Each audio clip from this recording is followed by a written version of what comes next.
नमस्कार। आज हम बात करेंगे हिमाचल प्रदेश के कसौली की।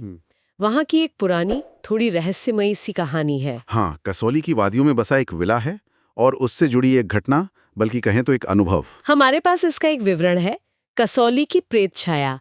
ये 2019 की बात है। दिल्ली का एक जोड़ा रोहित और नेहा वहाँ गए थे। बिल्कुल। और वो रुके थे एक पुराने ब्रिटिश विला में। स्थानीय लोगों से, मतलब हेरिटेज विला बुलाते हैं। हाँ।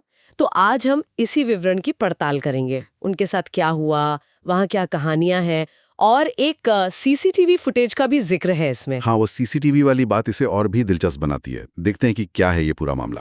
चलिए शुरू करते हैं। तो जैसे विवरण में लिखा है, पहली रात तो बिल्कुल नॉर्मल निकली, कुछ खास नहीं। हाँ, पहली रात तो ठीक थी, मतलब कोई ऐसी अजीब बात नहीं हुई।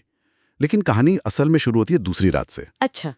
दूसरी रात देर को नेहा को खिड़की के बाहर कुछ दिखा। कुछ दिखा? क्या? विवरण के हिसाब से एक औरत सफेद साड़ी पहने हुए, और उसकी आंखें आंखें एकदम खाली और डरावनी बताई गई हैं। ओह, ये तो सुनने में ही डरावना है। सफेद साड़ी, खाली आंखें। बिल्कुल।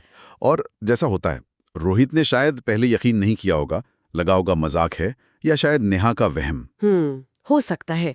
लेकिन क्या ये सिर्फ नेहा का वहम था? यहीं पर वो सीसीटीवी वाली बात आती है, क्योंकि उसी रात लगभग 2:45 2:44 AM पर विला की सीसीटीवी फुटेज में कुछ रिकॉर्ड हुआ। क्या रिकॉर्ड हुआ? फुटेज में विला के ठीक सामने कोई खड़ा हुआ दिखा, एक आकृति या परछाई जैसी, और वो काफी देर तक बिना हिले डुले वहीं खड़ी रही। बिना हिले डुले? ये तो अजीब है।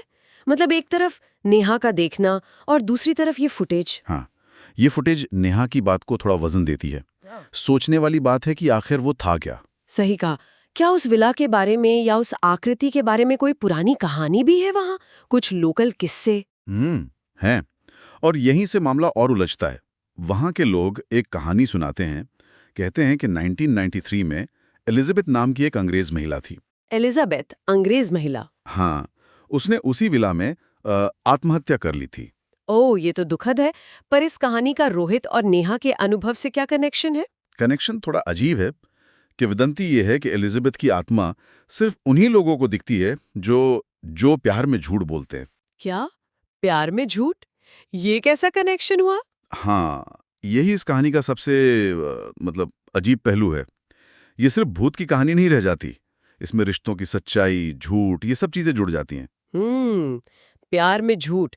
ये बात सुनकर तो रोहित और नेहा के बीच भी शायद कुछ तनाव हुआ होगा, खासकर नेहा के देखने के बाद। बिल्कुल।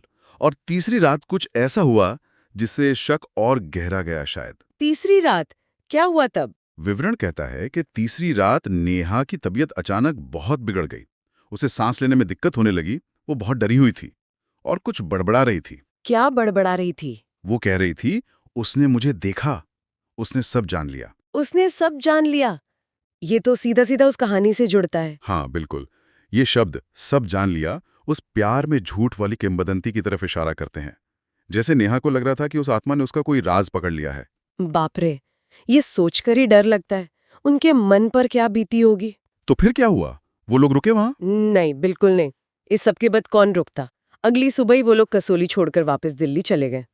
उनका इस तरह जाना ही बताता है कि वो कितने डर गए थे। समझ आता है। तो अगर हम इस पूरी कहानी को देखें, एक प्रेत दिखने का दावा है, एक सीसीटीवी फुटेज है जो उसे थोड़ा सपोर्ट करती है, एक पुरानी दुखद कहानी है आत्महत्या की, और एक अजीब सी शर्त कि आत्मा प्यार में झूठ बोलने वालों को दिखती है। हाँ, ये सारे टुकड़े मिलकर इसे एक बहुत ही पेचीदा और डरावनी कहानी बना देते हैं।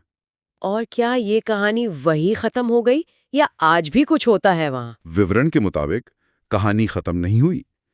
कहते हैं कि आज भी कभी-कभी उस विला में ठहरने वाले लोगों को वो सफेद साड़ी वाली औरत दिख जाती है। वो डर जैसे वहां के माहौल में बस गया है। ये वाकई सोचने वाली बात है कि रोहित और नेहा का अनुभव कितना सच था, कितना वहम, कितना उस जगह की कहानियों का असर। और यही सवाल शायद हम श्रोताओं के लिए भी छोड़ सकते हैं। क्या ये वाकई एलिजाबेथ की आत्मा है जो किसी अधूरे सच की तलाश में है, जैसा विवरण में इशारा है? या फिर ये सब बस उस विला का इतिहास, वो अकेलापन वाला माहौल और इंसानी मन के अपने डर, इन सबसे मिलकर बनी एक कहानी है? शायद इसका जवाब कभी ना मिले। ये कसौली के उन कई रहस्यों में से एक है जो शायद हमेशा रहस्य ही रहेगा।